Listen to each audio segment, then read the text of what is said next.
Olá a todos.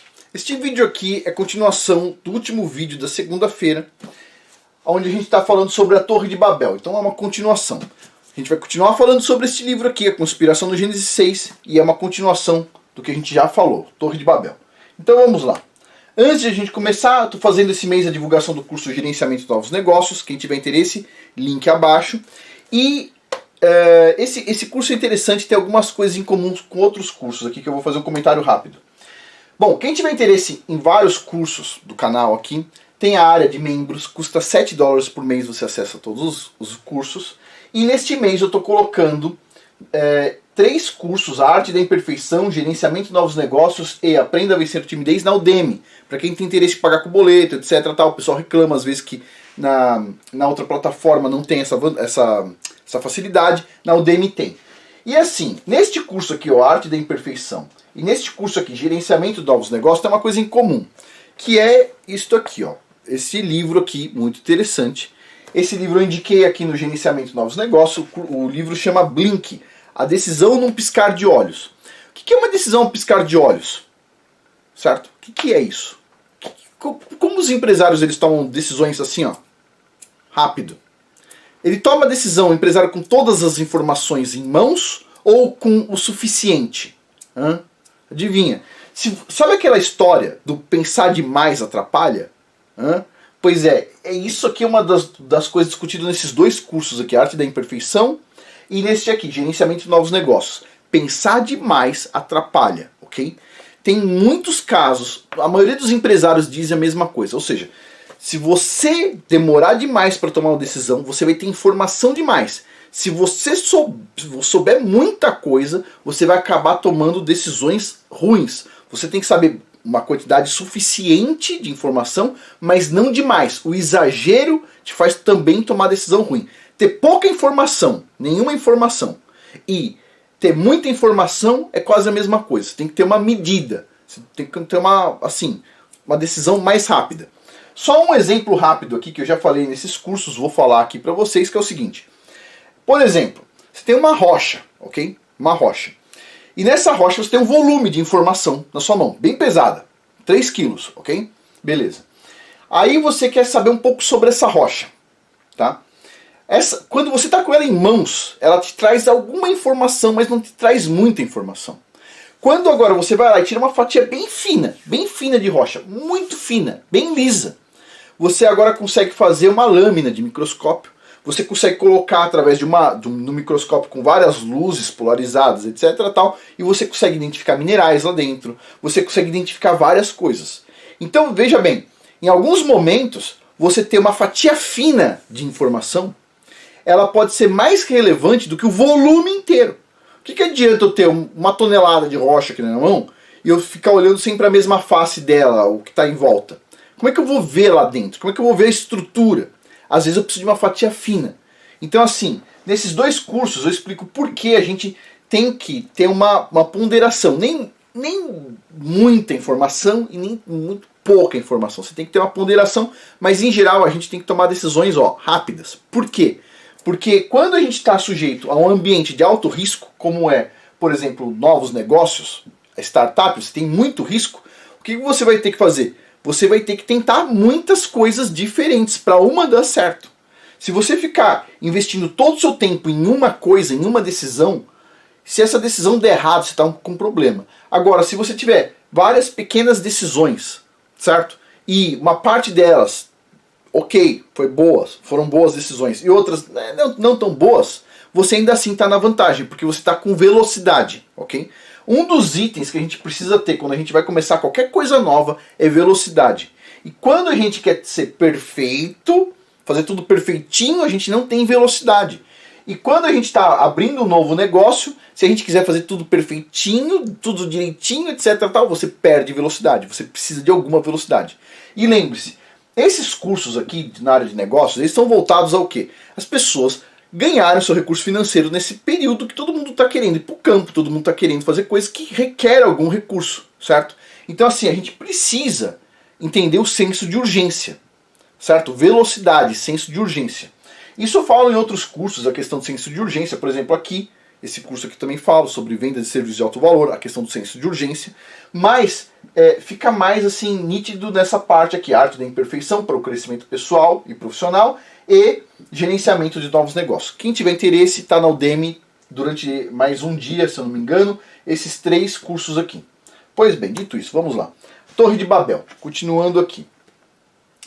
A segunda maior questão da Torre de Babel é fazer um nome para quem? Você lembra? Lá no versículo bíblico, o pessoal coloca assim, o pessoal lá de Babel, a gente vai fazer o nosso nome. Mas fazer um nome para quê exatamente? Você quer fazer uma lápide, é isso? Então para quê? De acordo com Potter, a cidade e a torre foram construídas para prover para as pessoas identidade e segurança. 3 razões para fazer o seu nome vêm em mente. A primeira seria para honrar o seu panteão de deuses, né? A segunda, para mostrar a sua rebelião contra o verdadeiro e único Criador dos céus e da terra, Yahweh Tsevaot. E a terceira deve ter sido para mostrar aos seus inimigos o quão forte eles eram.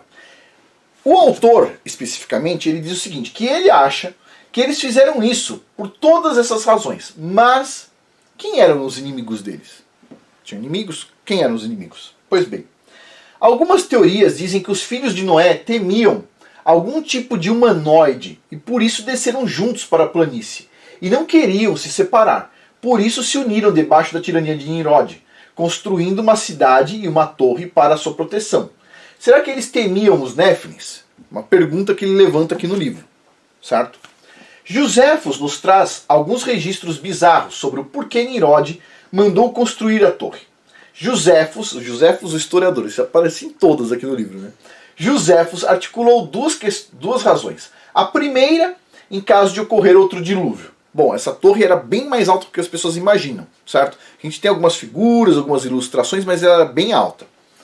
Bom, ainda assim, o ideal é estar em cima da montanha, né? Mas tudo bem. Então, um caso seria esse. As pessoas teriam uma torre, então, para se refugiar, para esperar as águas baixarem. Uma ideia lá.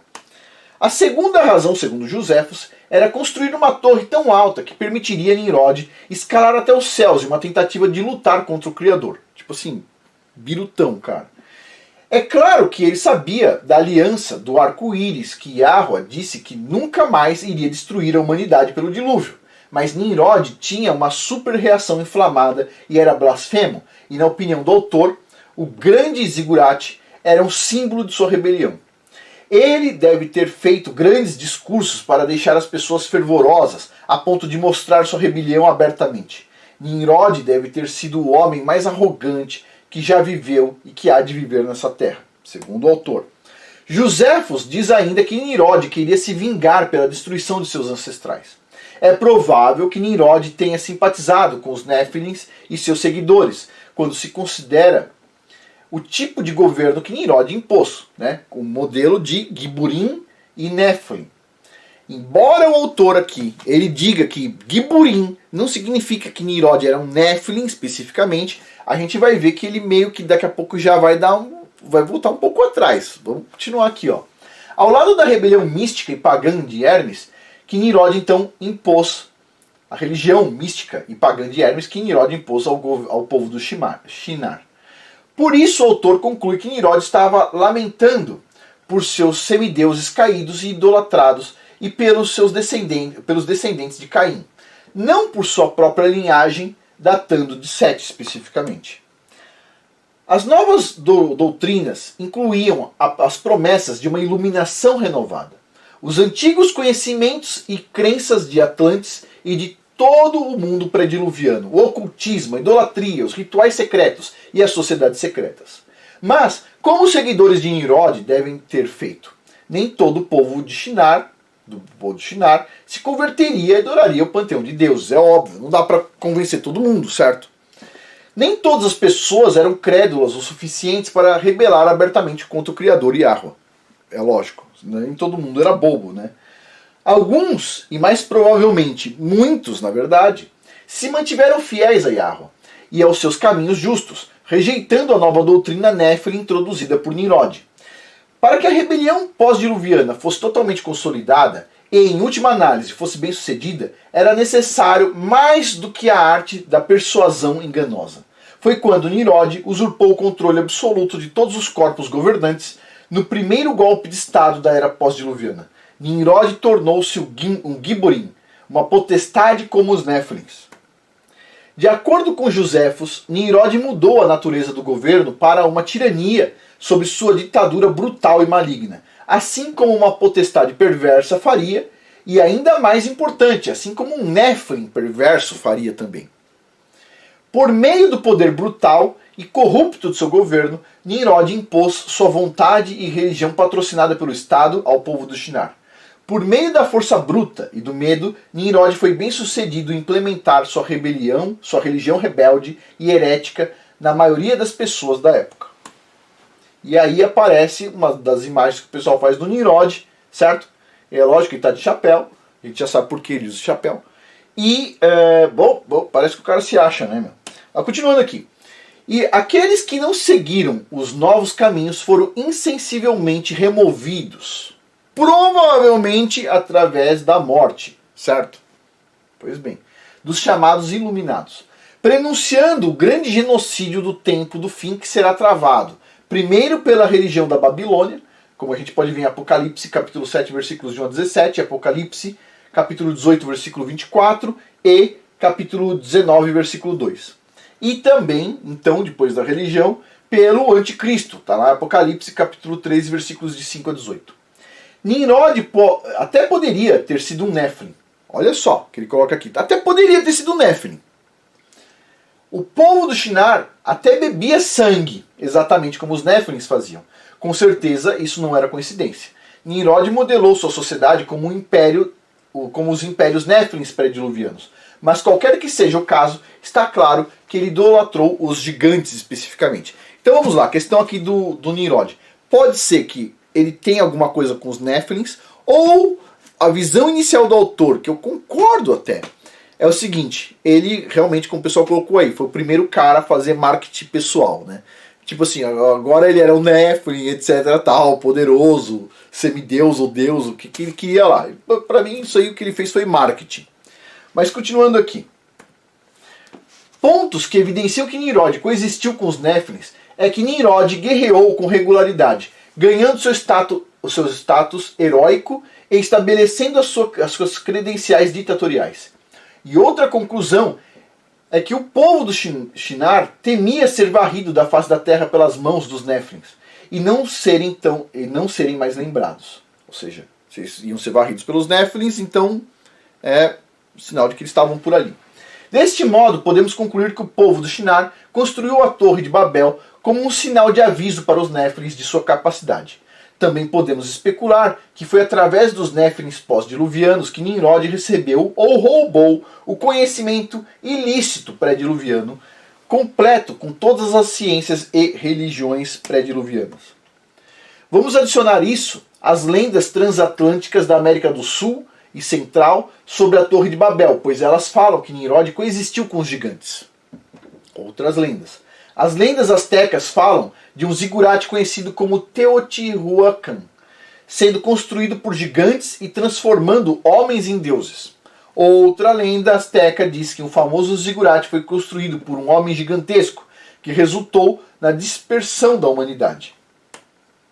E aí tem aí um exemplo de zigurate especificamente, certo? Abre aspas aqui, olha a lenda. Imediatamente depois da luz e do sol aparecem no leste, surgiu um homem gigante de estatura deformada que possuiu a terra. Apaixonado pela luz e pela beleza do sol, ele decidiu construir uma torre tão alta que poderia atingir o céu. Sendo coletado materiais para o seu propósito, ele encontrou uma argila bem grudenta e um betume, nos quais ele rapidamente começou a construir a torre. E tendo atingido a maior altura possível, ele alcançou o céu. E o dono do céu, raivoso, disse para os habitantes do céu: vocês viram como os habitantes da terra construíram essa torre alta e arrogante? Vamos e o confundamos, porque não é certo que os da terra que vivem na carne venham para cá e se misturem conosco. Isso aqui das histórias dos astecas. Interessante. Imediatamente os habitantes do céu saíram como relâmpagos de luz e destruíram o edifício e espalharam os construtores por todas as partes da terra. Continuação da lenda. Pois bem, os aliados dos astecas, os cholas, também têm uma lenda de uma pirâmide de 220 pés de altura, 2 vezes maior do que a grande pirâmide do Egito. E essa estrutura massiva, segundo a lenda, foi construída por gigantes brancos depois do dilúvio. E aos pés desse monumento tinha um templo dedicado à adoração de um meteorito que tinha caído das Pleiades, como uma bola de fogo. De novo, presta atenção nos itens, nas Pleiades. Pois bem, tem uma religião específica, que se diz cristã, inclusive, que adora as Pleiades. Mas tudo bem, vamos continuar aqui. Não vou falar o nome de religião. Quando chegar em você alguma coisa desse tipo, você vai saber do que se trata. Continuando aqui. Mas antes que essa pirâmide fosse completada, o fogo caiu do céu, matando os construtores e causando o abandono do projeto. Pois bem.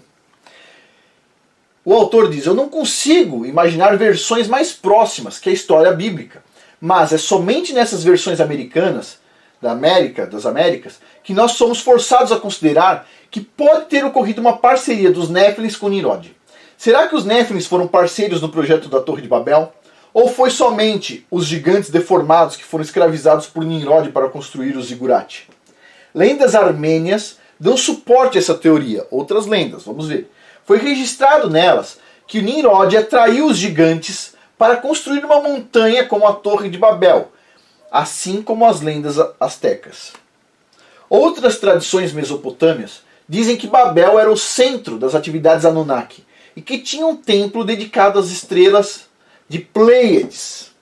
E com isso, parece que Nimrod teve alguma parceria com os Néfilins para construir a cidade de Babel.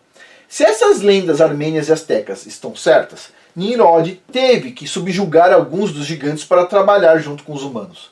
Além disso, as lendas armênias contam que Nimrod lutou uma batalha contra Torgon, filho de Haik. E Haik significa gigante em armênio, o qual este era então o legendário pai da raça armênia, sugerindo que Nimrod poderia ser um gigante ou que ele tinha gigantes ao seu serviço. Então, de novo, o cara parece que, tipo assim, ele entende que Nimrod vem de uma linhagem adâmica e, de repente, aqui ele já está colocando assim, ó, mas tem lendas, né, que divergem desse ponto aí. Pois bem. Ou seja, o mundo pós-diluviano encararia um destino similar ao mundo pré-diluviano, a menos que fosse feito algo. Daí veio a dispersão de Babel e a confusão das línguas. E a gente finaliza por aqui. No próximo episódio a gente vai falar sobre a grande e original Fraternidade Branca. Um assunto meio louco. E, para finalizar, lembre-se, link abaixo do curso de gerenciamento de novos negócios, visões sobre erros e acertos. Quem tiver interesse, a gente fala um pouquinho sobre a questão de tomada de decisão. E lembre-se, é interessante a gente tomar decisões rápidas, sim, como eu acabei de falar aqui, certo? Mas, ao mesmo tempo, nós temos que pensar em tomar decisões com base em quem já teve experiência prévia. Ou seja, se você sabe determinados pontos que você deve passar, é melhor para você definir essas decisões rápidas. Porque você pode tomar uma decisão rápida, tipo assim, tô com um recurso aqui, sei lá, 30 mil para fazer um investimento. Vou contratar uma secretária. Errado, certo?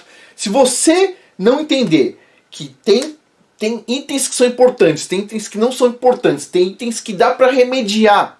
Era legal ter, mas dá para remediar. E tem itens que não dá para remediar, você pode acabar tomando decisões também não tão acertadas, né? Não que você não vai aprender, você vai aprender. Só que a gente sabe que 70% das empresas ou dos projetos, inclusive quando eles começam, eles vão cair.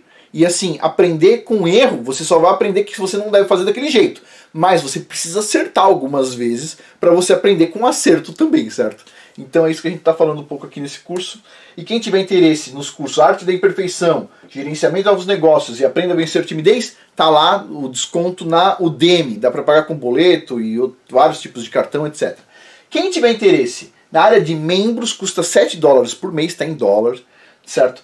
E você consegue acessar todos os cursos durante o mês e todo mês tem um curso novo. É uma opção bastante interessante. Bom, pessoal, a gente finaliza aqui. Por hoje é isso. Muito obrigado a todos. Até mais.